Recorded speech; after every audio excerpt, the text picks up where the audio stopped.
I'm doing pop culture, entertainment, things like that, following Manson when I can, and I wanted to do a video here about some of the basics. I think it's a nice time to kind of catch up and refresh a little bit. This here is a 60-page breakdown by someone named Manasite on Instagram. There will be some info below my description about that account, so big shout out and thank you to that person. So I'm going to read the introduction here and try to start from square one. Why Marilyn Manson is Innocent, an introductory guide to the allegations. Let's see what we got. And it begins. What allegations?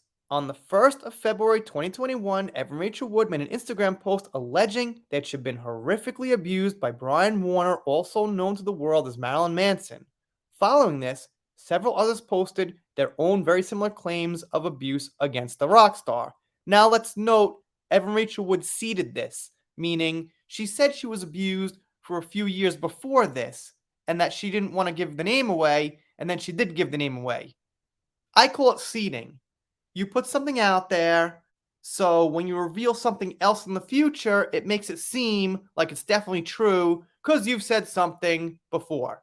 In response, Marilyn Manson posted his own statement. He said the claims were horrible distortions of reality, and that his intimate relationships have always been entirely consensual and with like-minded partners. His attorney also issued a statement saying that Mr. Warner vehemently denies any and all claims of sexual assault or abuse of anyone, so that's the base where it all started. Lawsuits.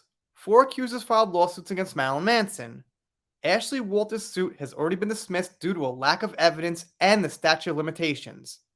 Ashley Moore Smithline's has also been dismissed. The 2 remaining lawsuits are from Esme Bianco and Jane Doe, believed to be Chloe Black.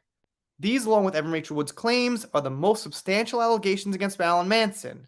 Evan Rachel Wood has not filed a lawsuit against Marilyn Manson, but he has filed one against her and her former partner, Ashley Ilma Gore. Manson has taken action against these 2 women because he has found evidence that they orchestrated a coordinated attack against him by recruiting false accusers, hacking into his accounts, and impersonating an FBI officer, among other things.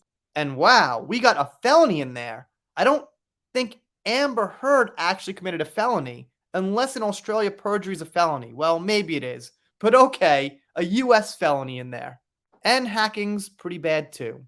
So a lot of people who side with them say that, well, this is the Depp playbook. Sue your accuser. Well, you can't sue someone if there's nothing to sue for. It looks like Marilyn's got a good reason to sue here. It looks like these ladies did some not such good things. So if you think that this is some kind of a playbook by powerful men, don't forget, if the woman's innocent, there's nothing to sue over. There's no lawsuit. She's innocent.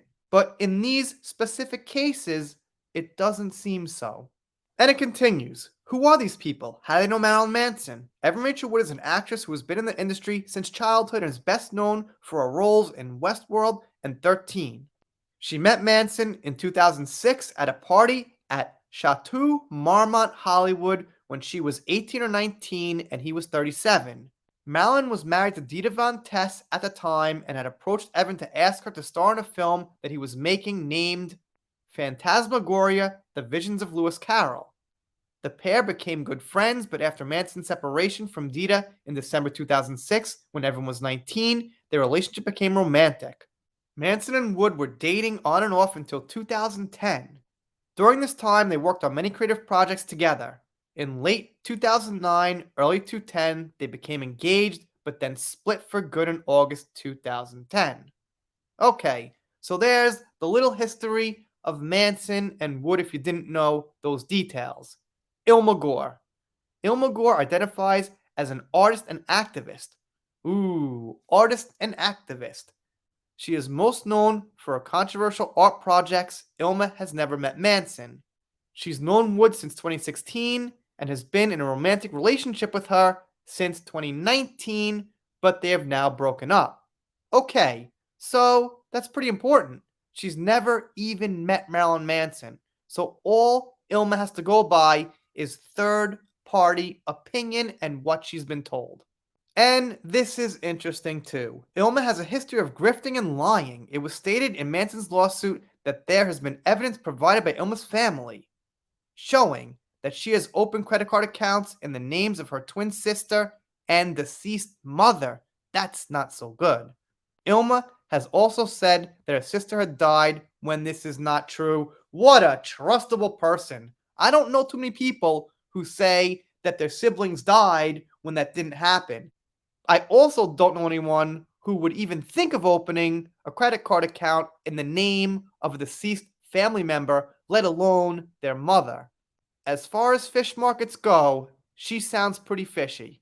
For one of Ilma's projects, she set up a GoFundMe page where people could pay to get their name tattooed on her body. Many people sent her money, but it seems she never actually got all the tattoos. Then in 2016, Ilma painted Donald Trump naked and with a micro penis. She claimed that she was assaulted for this. She also claimed she was kidnapped and legally threatened over the same painting. All of these claims are suspected to be false and designed to attract attention. No substantial evidence of her claims was ever shown. Now, whether you like Trump or not, come on. Here's the thing. There's so many people that don't like Trump or Amber, you could say, that it's easy to grift off of. And I see how people accuse others of grifting. But some of the cases of grifting are really clear cut.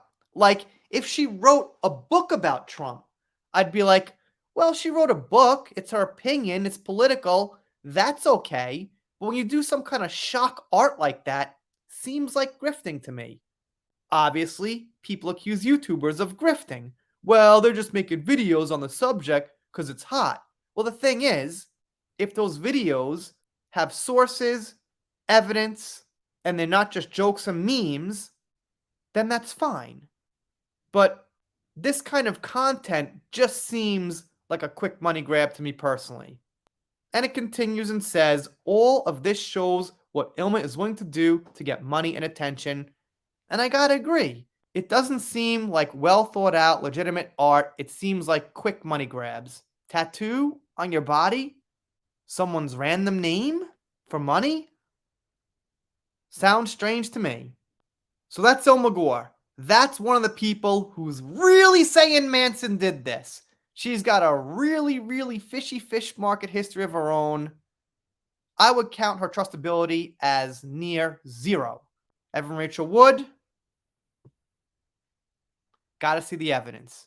Anyway, let me know what you think down below. I need some more details for this case. I've been following it, but more on the surface level. I watch Colonel Kurtz, things like that, but I want to do more reading for myself. And as I do so, I'll be featuring it here. And this seems like a great place to start.